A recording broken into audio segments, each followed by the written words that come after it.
But all the state governments and the FCT are complicit in the marginalization of the youth. They are fully aware that this category constitutes the bulk of our population, and if left untapped, will constitute a menace/nuisance to the peace, order, and order of the society. No one is suggesting, and I'm not doing so, that government should find employment for millions of unemployed youth stranded in the doldrums of society and who loiter around picking up the scrap that society throws at them. The basic function of government is to provide peace, order, and good government for every person and society within their jurisdiction. Part of the function of this function includes recognizing the policy imperatives that will keep those within this age bracket useful and productive for the betterment of the society.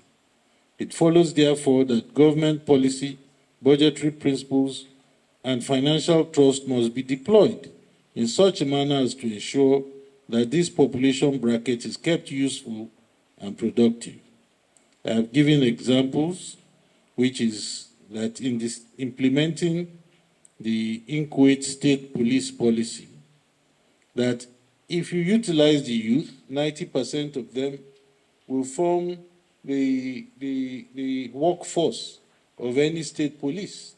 Now replicate it in 36 states. Again, ensure that the minimum qualification, since you have a glut of graduates, is a graduate degree or HND before you can be employed into any state police. In that case, you would have solved two problems at once, since we are talking of solutions. These governments have completely taken their eyes off the ball and have concentrated only on financial largesse being corruptly extracted from the coffers of the people. Because of the untapped energy abounding in the youth, we have failed to identify their potential in the area of sports. You can see in sports, we failed woefully in the last Olympics to bring home, Paralympics, because the person who won gold medal was 39.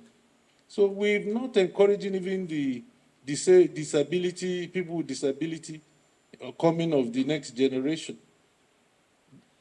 In the Western world, they are beginning to train under 8s, under 10, 15, 18 for future Olympics. We will wait until last minute, allocate money, and then we take our friends there. Man. So there are other areas: medicine, infrastructural engineering, mass mobilization, tourism, agriculture, mass housing, education, entrepreneurship and business, mining, etc. The list is endless for us to find productive work or even train them in these areas. But leadership must think out of the box, must show a desire to engage the youth, not only to use them as thugs during election. Now the chickens have come home to roost, and the untapped reservoir of youth energy has now become a source of instability in the form of crimes such as banditry, hooliganism, thuggery, rape, sexual offenses, kidnapping, armed robbery, etc. Now, we asked, is government promoting youth restiveness and incapacity? This is quite important. And I said, as a result of the non-implementation of government youth policy and the tons of unfulfilled promises, the leadership of the nation has woefully failed to cultivate and maintain a purposive youth platform on which to anchor the future of our great country, Nigeria.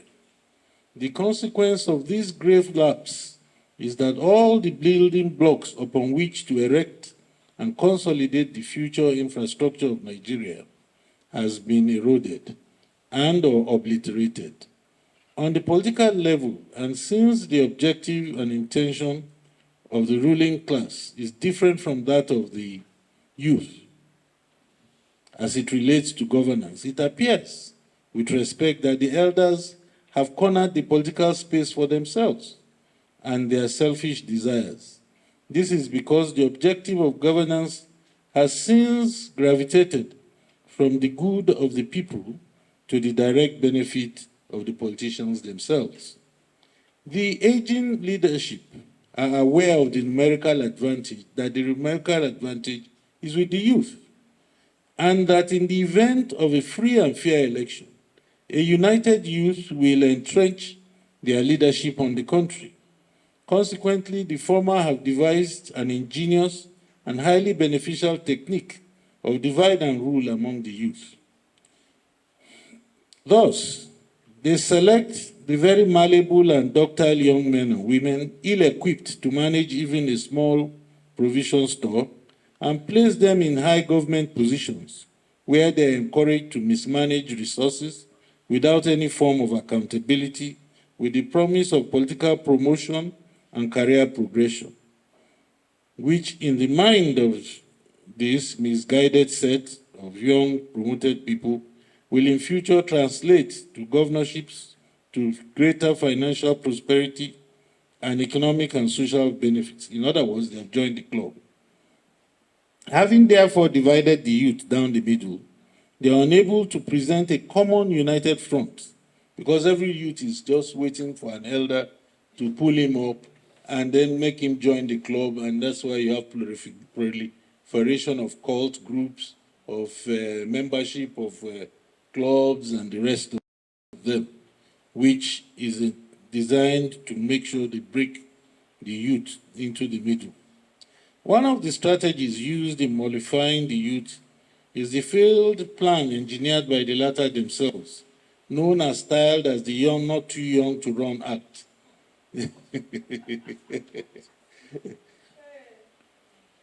The Not Too Young to Run Bill, which translated to the Not Too Young to Run Act, altered Section 65, 106, 133, 131, and 177 of the 1999 Constitution and was signed into law by former President Muhammadu Buhari on the 31st of May 2018. The essence of the bill was to restructure Nigeria and strengthen its democracy, as well as to reflect the changing demographics of the country and help usher in younger leaders. This was meant to reduce the age bracket for people vying for elective office like presidency, governorship, senatorial, House of Reps, State House of Assembly, from 40, 35, 35, 30, and 30 years to 35, 30, 30, 25, and 20 years, respectively. However, to the people's surprise, the age limits for senators and governors were not reduced. Of course, the said youth, despite this constitutional advantage conferred on them, woefully lost the two general elections conducted by INEC after the said amendment. Soon after, youths complained about Buhari's list of nominated individuals to be appointed as ministers because he did not adhere to the law, as the youngest minister was Sadiya Umar Farouk, who was 43 years old at that time. They, however, recognized and applauded the fact that some selected compliant young people emerged as leaders of a few state houses of assembly. Overall, study shows that while over 50, just 50, benefited from the act as elected members of state houses of assembly in 2019 and 2023, there were challenges such as lack of internal democracy in major political parties, imposition, high cost of nomination forms, weak financial base, lack of strong political party structure, to mention a few problems faced by the young people.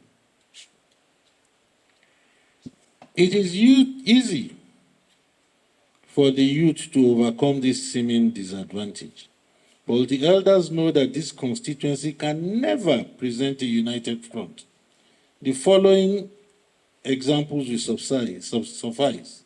During the last election, the data analyzed by Premium Times revealed that all the 18 candidates in the February election received a total of 24 million plus votes, which is 27.55% of eligible voters.